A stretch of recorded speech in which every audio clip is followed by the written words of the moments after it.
할렐루야. 스가랴 6장 말씀 함께 나누겠습니다. 스가랴 6장 말씀은 이 예루살렘 재건에 대한 이 환상을 스가랴를 통해서 다시 보여주시는 것인데, 재건은 심판과 연결되어지는 겁니다. 그러니까 회복은 심판과 연결되어진다. 우리가 조금 이해하기 어려운 부분 중에 하나가, 우리는 심판과 회복, 부흥을 따로따로 생각하는데, 그러니까 회개와 회복을 따로 생각하는 것처럼 회개하지 않은 회복이 있을 수가 없습니다. 심판이, 하나님께서 징계하시는 심판이 없으면 회복이 있을 수 없습니다. 십자가가 없으면 부활이 없는 것과 동일한 증거입니다. 그런데 자꾸 한쪽으로만 치우치니까 하나님의 공의는 나타나지 않고 인애와 사랑만 자꾸 바라는 그런 시대가 되어갑니다. 그래서 자꾸 생각을 어떻게 하냐, 하나님 용서해 주십시오, 하나님 사랑해 주십시오, 하나님 좀 더 참아 주십시오, 하나님 좀 기다려 주십시오. 그렇죠, 하나님 기다리시고 참으시죠. 하지만 기다리고 참으시는 것이 결국은 심판으로 드러나게 되어 있고, 심판으로 드러나야 그 다음에 뭐가 됩니까? 심판 가운데 하나님 앞에 채찍을 맞은 그 백성 가운데 하나님께서 회복해 하시는 것들이 일어나게 되어 있습니다.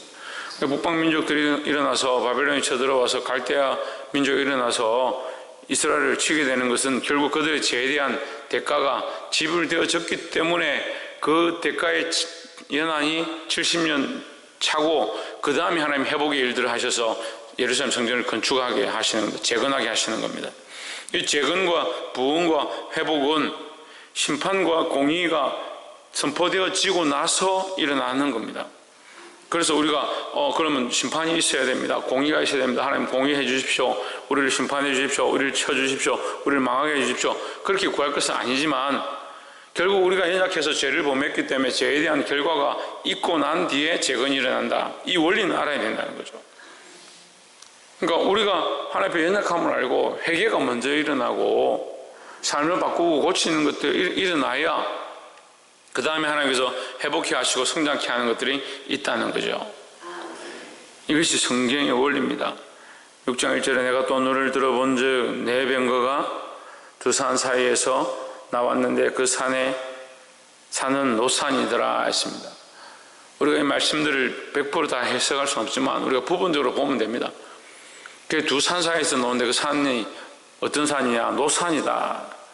이 노은 예수 그리스도를 상징하기도 하지만 노은 변하지 아니하고 흔들리지 않는다라는 의미를 가집니다. 그 말이 나오는데 하나님 명령을 받고 이 말이 사방으로 다닌다, 이 내 바람이다. 5절에 보면 천사가 대답하되 이는 하나님의 내 바람인데 했습니다. 내 바람은 사방을 얘기합니다. 온 세상 사방에 가득해 있는 하나님의 명령을 따라서 그 명령에 순종하는, 하나님의 명령을 따라서 심판하고 다스리는 일을 하는 하나님의 사자들을 얘기합니다. 그러니까 온 세상이 어떻게 돌아가느냐? 하나님의 명령을 따라서 온 세상이 흘러간다는 거죠. 그걸 통치하고 심판하고 그 범죄한 것들에 대해서 하나님께서 반드시 징계하신 일들, 이 내 바람을 가지고 하는데, 그것이 어디서 나오느냐? 노산에서 나온다. 노산은 뭐냐? 흔들리지 않고 변하지 않는 하나님의 마음을 얘기하는 겁니다. 그 노산은 예수 그리스도를 상징하기도 하지만 반대로 얘기하면 뭡니까? 하나님의 공의를 얘기하는 거예요. 왜 예수 그리스도가 노스로 비유되었느냐? 하나님의 이 공의를 변화시켜서 예수 그리스도가 일하시는 것이 아니고 하나님의 뜻을 따라서 반드시 하나님의 뜻을 이루어 가기 때문에 예수 그리스도가 하나님의 마음에 합한 하나님의 뜻대로 행하는 자가 되는 겁니다.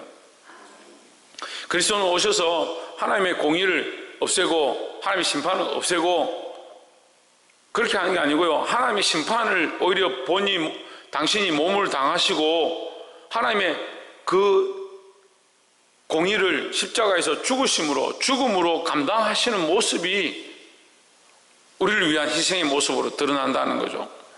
주께서 하나님의 이 공의를 담당하셨기 때문에 부활의 영광을 또한 맛보게 되는 겁니다. 그 그리스도께서 죽으심으로 말미암아 부활의 영광 가운데 또한 모든 이름 위에 뛰어난 이름, 하늘에 있는 자들과 땅에 있는 자들과 땅 아래에 있는 모든 이름이 예수 그리스도의 이름에 꿇게 하시는 영광을 얻게 되어진다라고 말씀하셨습니다. 그게 뭐냐? 결국 하나님의 공의를 이루신 거죠. 몸으로 당하신 거죠.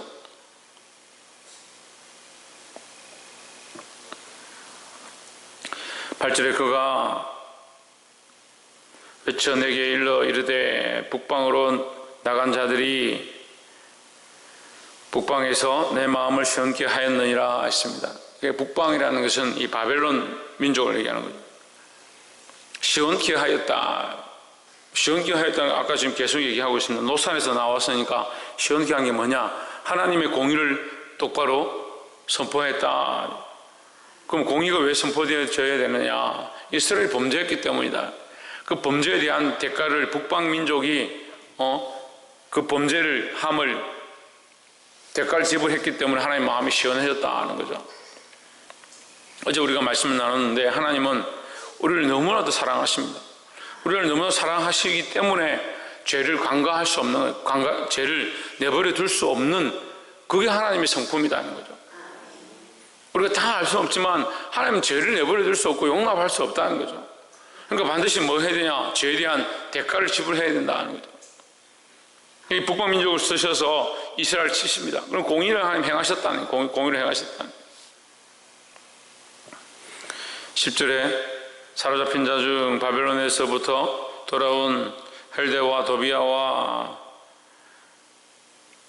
여다야가 스바냐의 아들 요시아와 함께 들었나니 너는 이 달에 그 집에 들어가서 그들에게 전하되 취하되 11절에 은과 금을 취하여 멸관을 만들어 여호사닥의 아들 대제사장 여호수아의 머리에 씌우고 있습니다. 이 스가랴에서 두 인물이 계속 등장하는데 스룹바벨과 여호수아입니다. 성전을 재건하는데 꼭 세워져야 될 두 사람입니다. 특별히 여기 여호수아는 어떠한 직을 가지느냐? 대제사장의 직을 가집니다. 죄를 사고 백성들 앞에 하나님 앞에 제사 드리는 직을 가진 사람이 여호수아입니다. 그런데 그 여호수아에게 대제사장의 직만 가지는 것이 아니고 은과 금을 쳐서 뭘 씌우느냐? 왕의 면류관을 씌운다. 우리가 이제 조금 이해가 되죠? 이 여호수아의 모양은 예수님의 모습을 가지는 겁니다. 예수님의 모양을 예표하는 겁니다. 제사장으로서 백성들의 죄를 하나님 앞에 그 죄를 하나님 앞에 가지고 와서 제사를 드림으로 죄를 사하는 일을 하고 또 뭘 하느냐? 왕의 면류관을 썼다. 누가 왕이 되느냐? 죄를 사하는 자가, 백성의 죄를 씻기는 자가 왕이다. 예수님이 우리를 위하여 십자가에 죽으시고 피를 흘렸기 때문에 뭐가 되냐? 영광을 얻고 왕의 자리에 이르게 되었다. 그 우리는 이제 참 왕이 누가 되어야 되냐? 예수 그리스도가 우리의 왕이 되어야 되는 겁니다. 우리의 죄 문제, 우리의 연약한 문제, 우리의 죽을 수밖에 없는 이 문제를 가지고 와서 나 혼자 고민하고 끙끙 앓고 그건 없었던 걸로 하지, 이거는 뭐 기도 안 해도 되지, 이거는 회개할 필요 없지, 요거는 회개하고 요건 내려놓고, 이거 우리가 정리할 필요 없습니다. 왜 자기가 자꾸 정리합니까? 회개하라 하면 회개할 만큼만 하고, 기도하라 하면 기도할 만큼만 하고 싶은 것만 하고, 생각나는 건 회개하는데 생각나지 않는 건 회개하지도 않고. 어제 오늘 시간제는 하나님 앞에 회개하려고 몸부림치는데 이전에 오랫동안 쌓아왔던 것들은 생각지도 않고, 오래전에 기억나지 않는 것들은 하나님 앞에 기도하지 않습니다. 저는 성령의 체험을 하고, 이미 어렸을 때 제가 성령의 체험을 하고, 어렸을 때부터 3살 때부터 저는 기억이 났어요. 3살 때부터 기억나게 하신 모든 것들 하나님 앞에 회개했습니다. 그렇지만 그 일을 계속해서 합니다. 하나님 앞에 할 수만 있으면 기억나게 해달라고, 내가 다 기억하지 못하는 것들조차도 하나님 씻어달라고 하나님 앞에 회개하며 나아갑니다. 내가 하고 싶은 걸 하는 것은 내가 왕이 되어져 있는 모습이야. 그러니까 내가 가진 모든 것들을 하나님 앞에 회개하고, 특별히 내 생각들을 다 하나님 앞에 굴복시켜서 내가 왕이 아니라 예수 그리스도가 왕이고 하나님이 왕이심을, 통치하심을 인정하고 그 앞에 내려놓는 것, 이 행위들을 계속해야 되는 겁니다. 누가 왕이냐? 그리스도가 왕이다. 전적으로 나는 죄인이고 죽을 수밖에 없고 가능성이 없고 소망이 없으면 앞에 인정하는 겁니다. 그러니까 우리의 면류관을 벗어서 그 어린 양이 보좌 앞에 던지고 오라고 되어 있는데, 던진다는 말이 이제 내려놓는다. 내 면류관을 벗어서 예수, 내가 아무리 믿음으로 살았고 아무리 잘했다 할지라도 나의 모든 영광은 내가 받을 것이 아니고 그리스도께서 우리 위해 죽으신 희생이 없었다면 이것은 가능하지 않으니까 그리스도께서 영광을 받아주시옵소서 하고 면류관을 벗어서 보좌 앞에 놓는 겁니다. 영광과 부와 존귀와 위엄이 어린 양과 보좌에 앉으신 하나님께 있습니다 하고 외치는 거예요. 그게 마지막 성도들이 마지막 때 주님 앞에 그리스도께서 오실 때 우리가 외쳐야 될 찬양의 모습인데, 오늘도 또한 우리가 그런 생각들을 가지고 믿음으로 살아야 합니다. 그런데 다들 부귀와 영광과 존귀는 사람들에게 칭찬은 받고 싶어하고 뭘 하지 않느냐, 예수 그리스도가 우리 죄를 씻었고 우리가 죄인이고 죽을 수밖에 없었고 가능성이 없었다, 이 생각이 잘 없어요. 가능성이 없었다는 거예요. 이미 죽었던 우리가, 죄와 허물로 이미 죽었던 우리가 그리스도의 피로 말미암아 씻음을 얻고 소망을 얻게 되었다, 그 생각이 없는 겁니다. 그리스도가, 예수 그리스도가 왕과 제사장의 모습을 가진다. 우리는 가능성이 없다. 죄로 말미암아 가능성이 없다.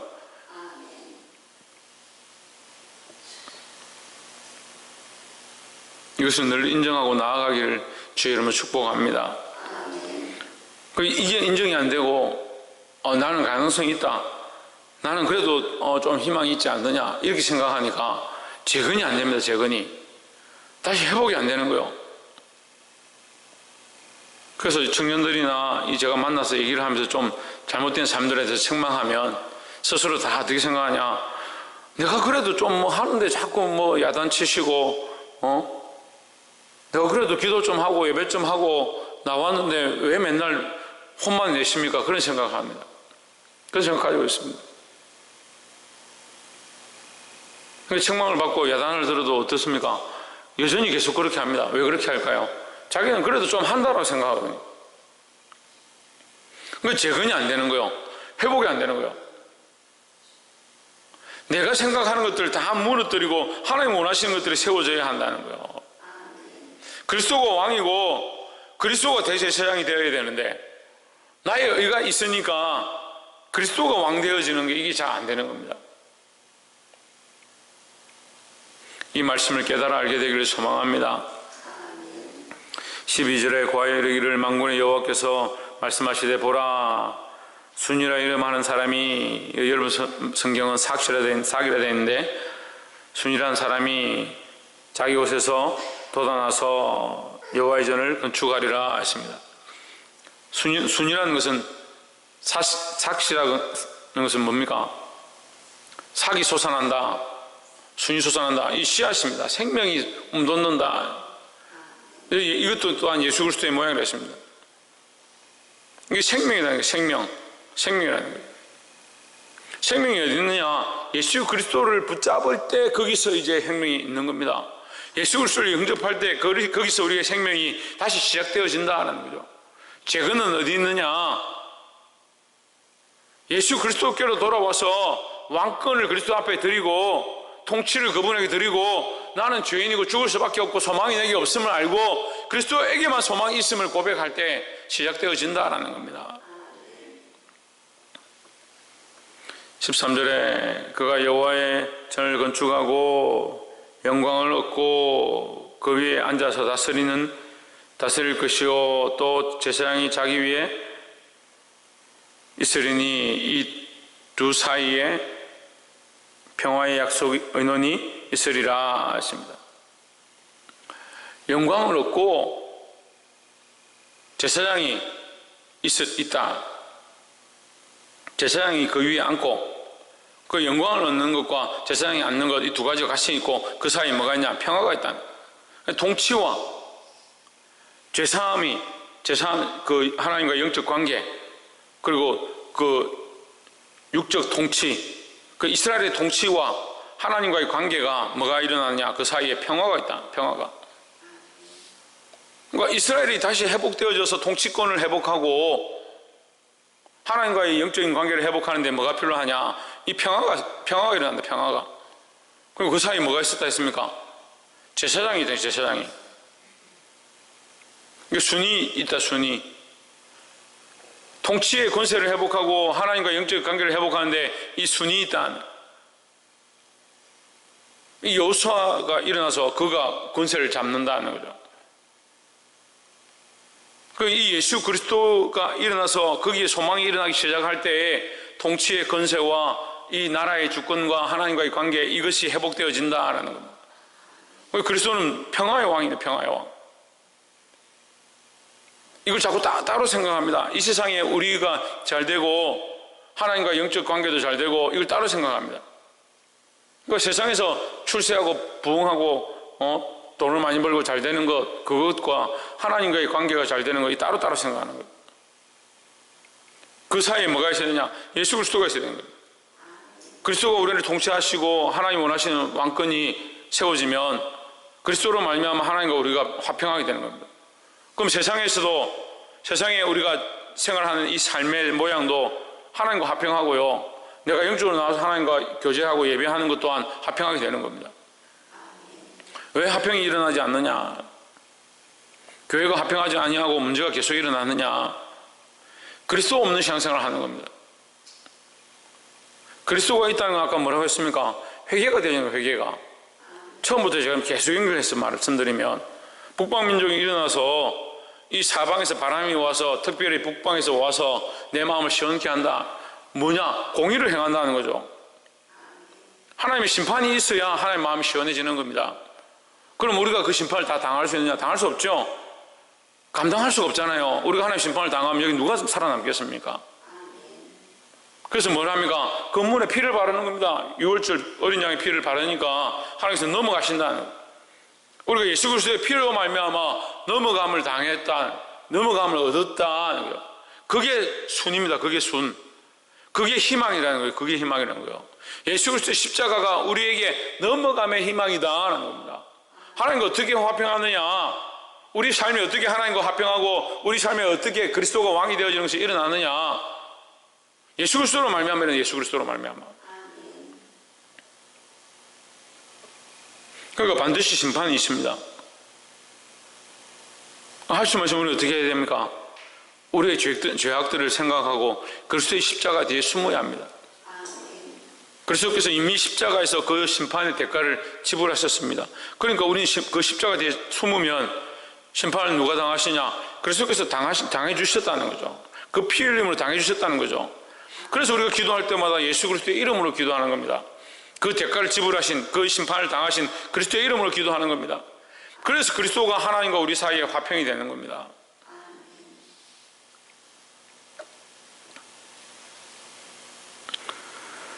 (15절에) 문대 사람이 와서 여호와의 전을 건축하리니 만군의 여호와께서 나를 너희에게 보내신 줄을 너희가 알리라.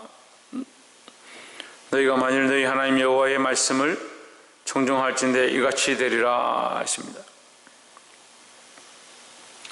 자, 하나님 말씀을 청종하면 뭘 하느냐? 먼저 사람이 와서 여호와의 전을 건축하리라. 먼데 사람이다, 이 말은 여기 가까운 데 사람이 아니죠. 이 가깝고 먼 건 어떻게 구분되냐면, 이 전을 건축하는, 이 성전을 건축하는 곳에 있는 사람은 가까운 데 있는 것이고, 이 전을 건축하는 데서부터 멀리 있는 사람이 먼 데 사람이에요. 그러니까 지금 이 예루살렘 성전을 건축하는데 예루살렘에 거하고 있는 이 족속들은 가까이 있는 사람들이고, 먼 데 있는 사람은 뭡니까? 바벨론에 있는 사람들이죠. 바벨론에 포로로 끌려갔던 사람들이 먼 데 있는 사람들이에요. 그러니까 먼 데 있는 사람들이 와서 이 전을 건축하게 될 때 그들이 이것이 하나님께서 하신 말씀인 줄 알게 될 것이다. 나를 하나님께서 보내신 줄 알 것이다. 이렇게 얘기하는 거죠. 이건 뭡니까? 회복을 얘기하는 겁니다. 회복을. 바벨론을 끌려갔던 그 포로되었던 자들이 돌아와서 이 전을 건축하게 될 때에 이것이 하나님께서 보내신 줄 알 것이다, 이 말이죠. 그러니까 스룹바벨과 여호수아가 결국 어떻게 합니까? 그 바벨론에 포로로 끌려갔던 그 상황에서 그 백성들을 이끌고 돌아와가지고 이 성전을 건축하고 재건하기 시작합니다. 성벽을 짓고 이 제단을 다시 세워가기 시작합니다. 하나님 살아계셔서 이 역사를 이루어가는 겁니다. 우리는 하나님께서 하신 이 역사를 볼 때 이것이 하나님의 뜻이구나, 하나님 말씀대로 되어가는구나, 이걸 우리가 볼 수 있는 겁니다. 믿음의 눈을 들어 보시기를 주의 이름으로 축복합니다. 말씀을 맺겠습니다. 결국 모든 인생이 그리스도께서 구름 타고 심판의 권세를 이루고 이 땅에 오실 때에 그것을 보고 하나님 말씀이 이것이었구나, 이렇게 되는구나, 그걸 깨닫게 된다는 거죠. 그렇지만 그때는 이미 늦다라는 거죠. 하나님 반드시 우리를 재건하시고 회복해 하시고 건축하시고 부흥케 하실 줄 믿습니다.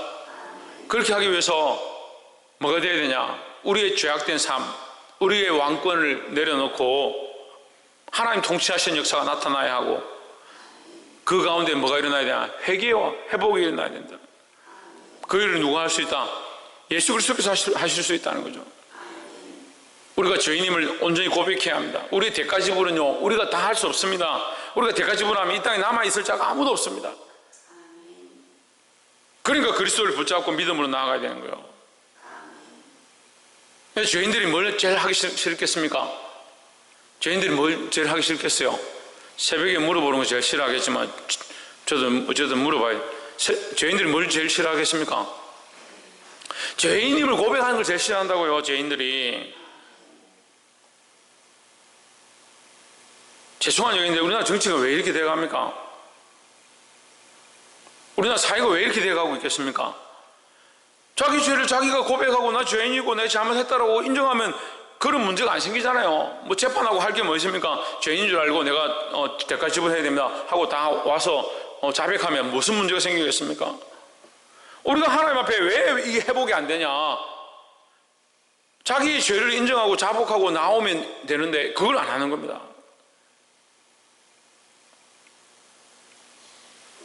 사랑하는 성도 여러분, 오늘 하나님께서 우리에게 희망의 말씀, 이 평화의 말씀을 말씀하십니다.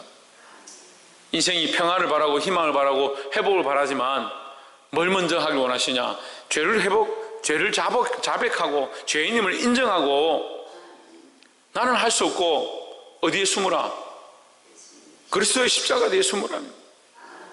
숨는 것이 비겁한 것은 보이지만 우리가 할 수 없기 때문에 그 은혜를 구하는 겁니다. 그리스도의 십자가 뒤에 숨고 그리스도의 이름 뒤에 숨어서, 그 숨는다는 의미는 반대로 얘기하면 그리스도를 나타낸다는 거죠. 나의 의와 나를 자랑하는 것이 아니라 나는 할 수 없습니다. 그리스도만 나타나고 그리스도의 이름으로 역사해 주시고 우리 죄를 씻어 주십시오. 그렇게 기도하는 거예요. 이런 회복이 일어나고 이런 부흥이 일어나고 이런 온전한 재건의 역사가 우리 안에 있기를 주의 이름으로 축복합니다. 기도하겠습니다.